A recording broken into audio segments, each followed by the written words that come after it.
Què estàs disposat a fer per guanyar? A la travessa ho tenen clar. El més important és primer analitzar els punts forts i febles.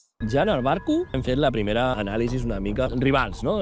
Pregunten i analitzen, com ells diuen, els contrincants. Havíem d'intentar catalogar una miqueta la competència directa i la que no era directa. Altres, en canvi, sembla que comencen centrant-se en les seves habilitats. Anem a fer el que sabem fer, que és jugar per totes. I alguns pensen, si aguantem una mica més, ja estem satisfets. Jo, tio, espero que no marxem els primers, tio. Per altres, és l'oportunitat d'estar 100% junts, un amb l'altre. Entrar a la travessa serà el nostre primer moment d'alliberació. Quan el joc comença, tot canvia. Una sortida ràpida pot marcar la diferència.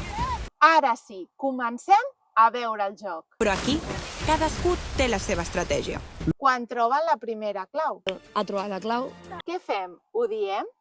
Tenia moltes ganes de cridar en aquell moment, Recordem que és un joc. Aquí algú marxarà. Clar, era aquell moment de dir, què fas? I aquí, ara sí, és quan comença realment el concurs. Nosaltres fem el mateix, Tu estàs centrat en el teu joc. El que no dius també diu molt. Hi ha silencis que et poden donar un gran avantatge. Hi ha diferents estratègies. Som equip o concursants. En general tenen clar que és un joc. Es tracta de guanyar i no quedar enrere. Perquè si no, Jo estava més pendent del que feia la resta Sí, que del que havíem de fer nosaltres. pot ser una estratègia, però sempre aniràs per darrere. I tu què en penses? Quina és la millor manera de jugar? Deixa-m'ho a comentaris.